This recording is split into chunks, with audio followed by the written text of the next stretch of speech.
I'm Stefan Szczelkun. I was born just after the war in London to a Polish father and Nottinghamshire mother in Hammersmith Hospital, and then lived in the sort of suburbs of London, southwest suburbs, Feltham and then Shepperton, until left home at 18. I barely scraped to my A-levels at E grade, and there were places at Portsmouth School of Architecture, so I went off there. I'd rather have done art, but my parents persuaded me that architecture was a good job. Were they right? No, they were wrong, from my point of view. Did you get a job in architecture? Not really, no, no. What happened was that I was actually going to read something from my book, Conspiracy of Good Taste, now, because that sort of introduces, because we're really talking about the Plotlands here, aren't we? Plotlands, the UK Plotlands. This was a book that I published as part of a project called Working Press Books by and about working class artists, and I published 3 books in that project. And this one was the third one, which was called Conspiracy of Good Taste, and it looked at the way that arbiters of good taste, middle-class arbiters of good taste, oppressed limited and tried to destroy working-class culture. And I'd just like to read a little bit about this that introduces the idea of the Plotlands and how my perception of it developed. Because the reason I want to read it is because I found it's clearer, because this was written in 1993, and now it's a good bit later, so it's a bit close to the time when I first found out about Plotlands. Right, reading from Conspiracy of Good Taste, page 4. In 1971, I was in the Scratch Orchestra when it was visiting Newcastle and the North East for its Dealer Concert series. This avant-garde music group was defined as enthusiasts sharing their resources to make music, and concerts involved up to 50 people, from classically trained musicians to sculptors. The Dealers concerts became notorious through the media sensationalizing Greg Bright's piece Sweet F.A. The papers reported that the well-known composer Cornelius Cardew had written fuck on scraps of paper and handed them out to children. At the time, I was preparing my study of Basic Shelter, later to be published by Unicorn Bookshop in Brighton, as Survival Scrapbook 1, Shelter, with the beat poet Bill Butler at the helm. It had itself, that is, Unicorn Bookshop, had recently been taken to court in one of the rash of obscenity trials around this time. I think it was for selling the Little Red School book. So in the Scratch Orchestra, we were camping by a river outside Newcastle, near the village of Overton. Across the river was a brightly painted settlement of about 50 shanty houses. These intrigued me. They were startlingly different from the normal speculative council or vernacular housing. Many had evidently grown from inventive adaptations of a wheeled shed or caravan. The improvised collage of found or cheap materials had a direct parallel in our activity in the Scratch Orchestra, and I took a morning off to photograph them. Later, as I travelled about the country, because I was living in a van at that time, I discovered more and more of these shanties. They enjoyed a minor architectural vogue at the time, and I wrote short articles for the magazines Architectural Design and Radical Technology. But it was to be almost 20 years later before the full implications of my fascination with these structures would become clear to me. The realisation was first intimated through an unpublished thesis by Phil Wren at the Hull School of Architecture, where I had a part-time job around 1983. In this thesis, he pointed out that the growth of British shanties was a product of the urban population's successful struggle for increased leisure time.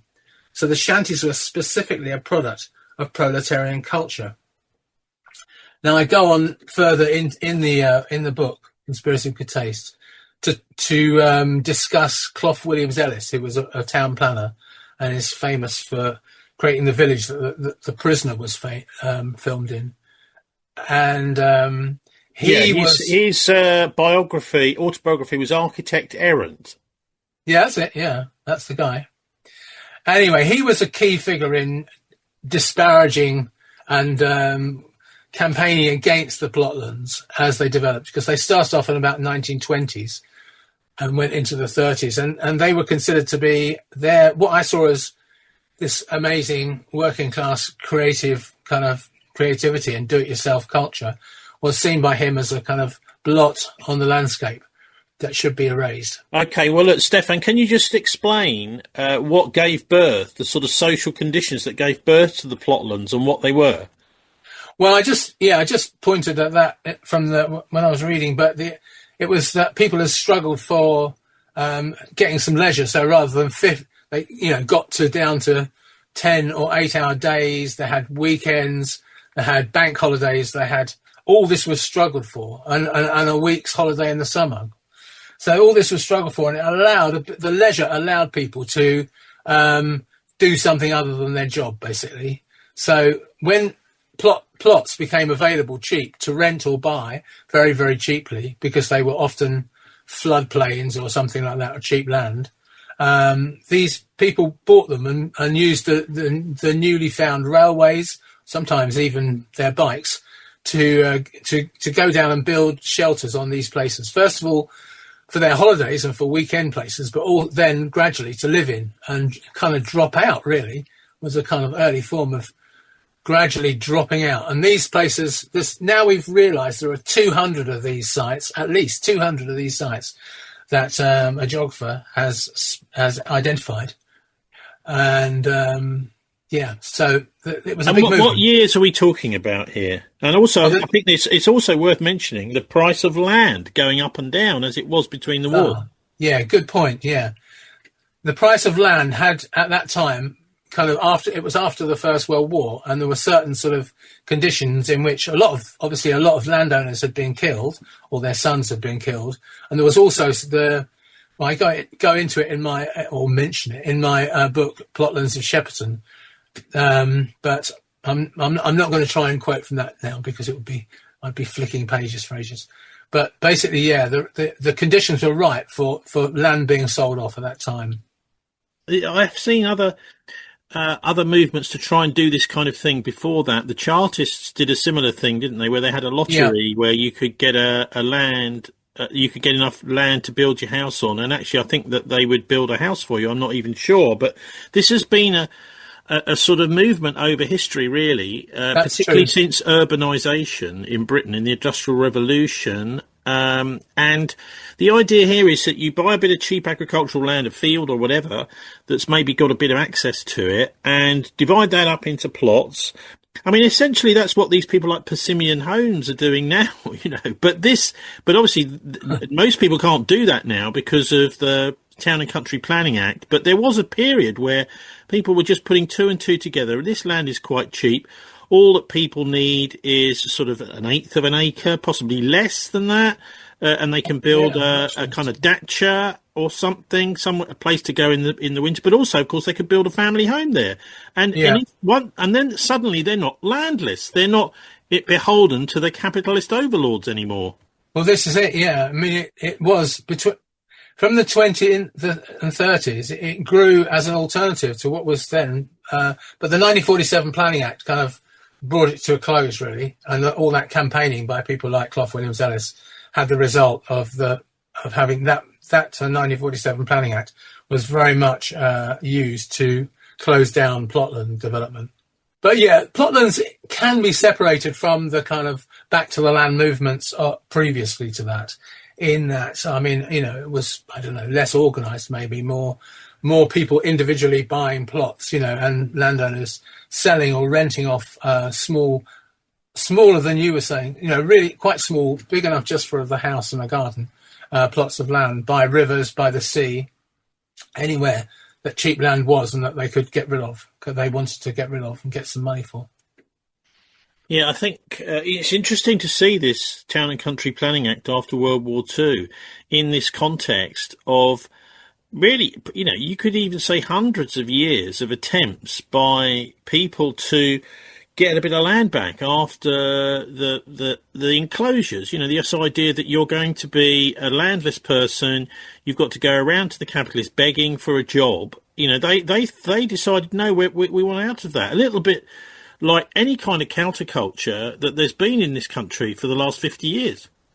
You can trace this back right the way down to when people used to build their own houses because nobody else was going to build them for them. They just built their own houses. That was the vernacular of, and Britain was particularly rich because it's just got such a varied geology that every sort of every 50 miles there's a completely different form of vernacular architecture.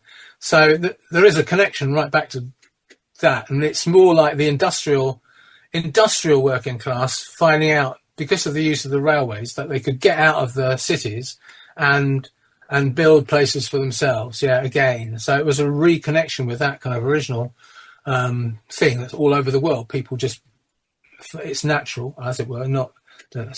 It's a basic cultural fact that people will have the skills to build their own dwellings. So when were most of the Plotlands built, and how many are there?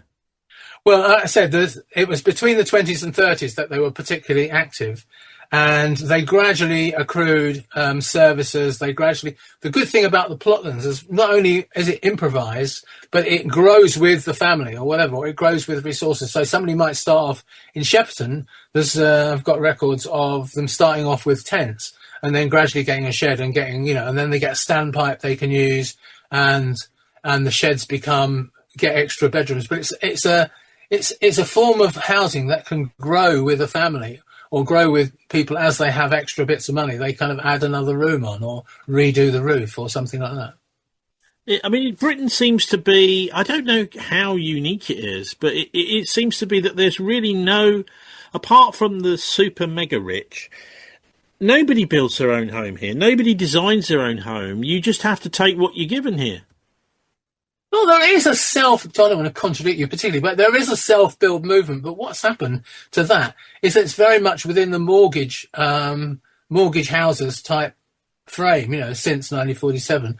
People build conventional brick and houses that they owe money on, so they owe mortgages on. But if they've got the skills, they do it themselves. So there always has been a small number of self-build people. And in fact, I'm one of them because I was one of 10 families built 10 houses just behind Kennington Tube in 1993 to 96, organised by a housing association. But we kind of got our hands dirty, got bruised thumbs and things like that.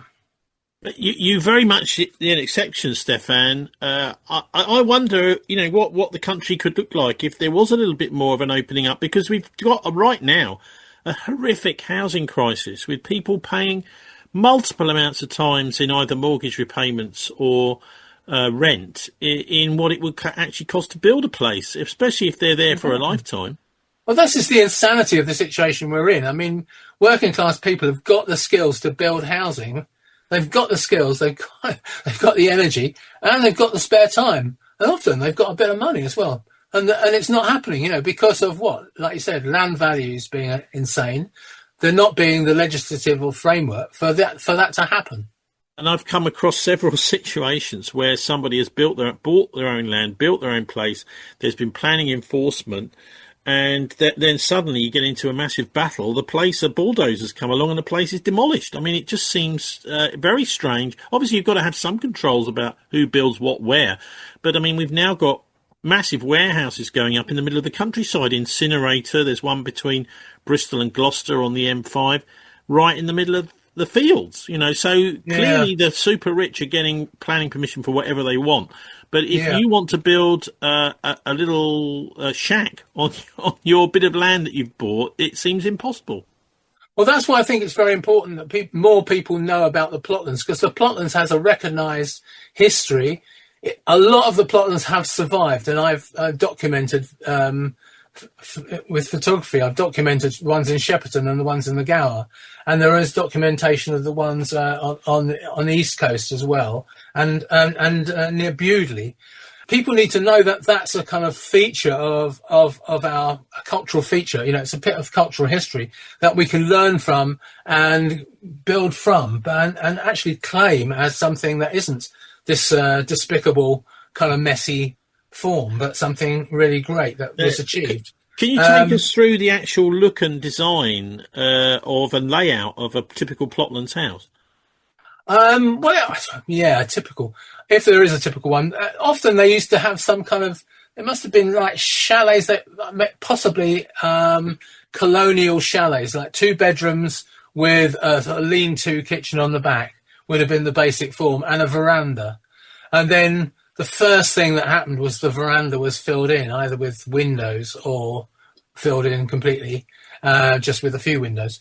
So yeah, that's the basic kind of, that was often the basic form, although many other starting points were used, including old railway carriages, showman's wagons, buses, anything really that could be bought for a very low sum and wheeled onto the site so that people could immediately start to sleep in it and build on top of it. And were they connected up to services? Water. Well, gradually, yeah, that happened. Yeah, so all the ones that I've studied are completely connected to services. But that happened gradually, and I think the Health and Safety Act as well, encouraged the people to that to happen. Really, there didn't seem to be huge barriers, although detailed stories and histories need to be written, really. But there didn't seem to be huge barriers. People did get those services. Yeah. Am I right to compare it to the previous couple of generations before the Chartist settlement? I don't know what you're referring to exactly there, but okay. No, the Chartists did. They had these lotteries where if you won the lottery, you got a piece of land, and this is there were fairly standard buildings that went up on it. But I suppose the other thing to ask is about if people are interested in this, what the good literature, including your own, and also if there's anywhere that people can actually go and have a look at these and be welcomed in, rather than sort of feel like they're peering through somebody's windows. Well, that is the trouble, because people in those plotlands, because they've been sort of at odds with planning authorities or the establishment. They tend to be quite private and built, and let big hedges grow in front of their house, and they're quite difficult to photograph. So it's surprising to me that my book on the Gower was the first time they'd been documented with photographs, and I had an old friend that lived on the Gower and lived his whole life, and he had good contacts, so I was kind of invited in. And even then, it was a bit like people were saying, well, did you get permission to take photographs? And I said, well, not really, but I did. If I saw somebody, I'd ask permission, but I just assumed I was taking photographs from a public space, from a public road kind of thing, and that. But one point I want to make is that some of these, the ones in Shepperton and the ones that I photographed on the Gower, managed to get freehold as well, freehold to their plots. Now, the many plotlands that didn't get freehold are really under siege now, and there's the ones, I've got a book here by Tony Harold, The Story of Bewdley Plotlands, Hill Farm, and they're under the most incredible siege from the most horrific landlord, because an old farmer sold his land to this rapacious guy who's notorious for buying up caravan sites. So they've been putting up a fight against him and have spent like £200,000 on solicitors' fees and things like that in the fight with him. And then recently, I've had contact with somebody in Essex, Debbie Bunn, and she's putting up a fight as well, but this time just with 30. I think the ones in Hill Farm are like there's couple of hundred. That sort of is a big development, and it's quite famous because a famous video was made of it 20 years ago, and it was Seven Heaven, it was called. So it was documented then, but he's written a book, more recent book about it. And then there's on the East Coast, there's the Fitties, which are near Humberstone, and they've got books on them as well by, these things are probably very difficult to get hold of, actually, but because they're sort of self-published. But Seagull Swamp 2021, Andy McLean and Richard McLean are documenting that. And that's another massive site, very big site, the Fitties it's called. And they have also been sold by the council to a big firm that specialises in holiday camps and caravan sites and things like that. So these are a leasehold, are they? They're leased from a bigger landowner. This is a tragedy. They don't even have good leases. They're just like, often the ones in Hill Farm didn't even have really solid leases. They just had a kind of habitual arrangement, where they paid a peppercorn rent, really, or a low rent for their plot. But that wasn't formalised quickly enough whilst the farm was around or something. Well, he wasn't the sort of person you could kind of arrange things with, and then this guy's turnover. So that, you know, then it's not all happy situation with these. I mean, the ones in Shepperton are sometimes worth many hundreds of thousands of pounds, riverside properties that have evolved from some simple bus or something like that. You know, a few others you can see their origins, but these people are really under siege, and so they're desperate for the whole Plotlands movement, of this modern Plotlands movement, this 20s and 30s one, not trying to go back. I'm sure it's important to recognise the history in the Chartists, but these things actually exist now and are under. The point I'm trying to make is rather long-windedly, is that the people are struggling to kind of maintain them and allow them to persist. And this is not going away, is it? Because we've got an even worse housing crisis now, and you can see if a piece of land is now scheduled for residential properties, and the owner of the land will think, well, I'm going to just bulldoze this lot, clear everybody out, and sell it to Persimmon Homes. Well, that's the whole point. I mean, if you can. Agricultural land is still not that expensive, but as soon as you get planning permission, of course, it triples, it doubles, it quadruples, whatever. It massively increases in value. And so everybody, the whole stress about anybody that's got a plot of land, if they can get planning permission. I mean, in London, I see now the site of a house around the corner from me, if it sort of gets planning permission for flats are built to the very edges of the site, and as high as possible, to absolutely fill the site with as many flat units as possible. There's that sort of whole capitalist urge to try and, make money out of it. It's just so destructive. But, yeah, you have to have some sort of legislation that goes against that gives people a chance to. So what proportion of these plot lands do you think across the country? I know it's going to be a bit of a guesstimate. Are people who have got some sort of secure tenure like freehold, and how many are, basically crossing their fingers and hoping? Well, it's I can't give that figure because the research is at an early stage, really. I mean, it's only just in the last 2 or 3 years that this geographer has actually used a lot of data, including kind of satellite views and things like that, to establish that there were 200 sites. And obviously not all those survive, particularly, there may only be a few dwellings left. It's very difficult to say, to be honest. But, I would, just guess there's at least 100 that are still active. Just to sum up, can you just run through your books about the Plotlands and maybe let listeners know how best to get hold of you? Okay, well, I'm fortunate in having... being second generation with a Polish name, which is pretty unique. So Stefan Szczelkun is a good way. And then there's 2 books. The best book I've got, which is good because it's not only got good quality photographs, but it's also got this stream underneath the photographs, which carries you through the history of the Plotlands around about Shepperton and on the banks of the River Thames, that has, according to reviewers, an emotional impact and sort of actually has some sort of gut punch thing. It's not just a series of pretty pictures. So that's the Plotlands of Shepperton, and it can be ordered through any bookshop, really. It is available on any outlet you wish to use. Okay, so people are tracking you down, Stefan. I think you better spell your surname for us. Make it absolutely spell it out absolutely clearly. Okay, it's S for sugar, Z, C, Z again, ELKUN. Stefan with an F, Stefan. Yeah, so, and the other one, Chalet Fields of the Gower. Now, in Wales, they call them Chalet Fields rather than Plotlands, just to be different. That documents 2 fields in some detail and looks inside some of them as well. Because of my contacts there, I was able to go in and photograph the insides of 2 of those Plotland houses, so you could see kind of the lovely things that people had done to the inside. And that was Owen Short. And there's an interview with Owen Short, who's my friend who lives there, who's been an architect and is actually involved with the local planning authority in allowing some of those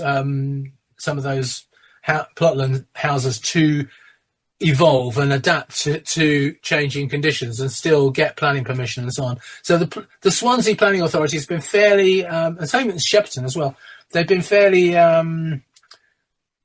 interested in keeping the character of the whole development. So they haven't just allowed brick, them to be knocked down and brick flats to be built or anything like that. They're kind of like sticking with the mainly timber construction, the kind of the same kind of feel to them, a chalet feel to them. So that's been good, and they still have this kind of really nice character. Finally, we're in the middle of this dreadful situation with housing. We've got hundreds and hundreds of people in Bristol here with nowhere to live. They're in largely moving into things like caravans and vans. And I wonder if you've got any thoughts about the housing crisis and how it could be solved? That's a big question. But like I said, it probably comes down to, from my point of view, people being able to do it themselves. That needs a change in planning, land values, and that kind of thing, approach to land values. And some like housing associations, when they started, did have some of those characteristics, but they just turned into these awful kind of money-led organisations because they accrued such huge amounts of property. It sort of perverted the course of them. So I think we need some kind of instrument, some kind of ways of organising it so that people can build their own houses and be helped to do so. I think you're right about housing associations. They're becoming increasingly like commercial landlords. Ours are, yeah. Anyway. Yeah. Anyway, Stefan, Szczelkun, thanks very much for joining us. Well, thank you, Tony.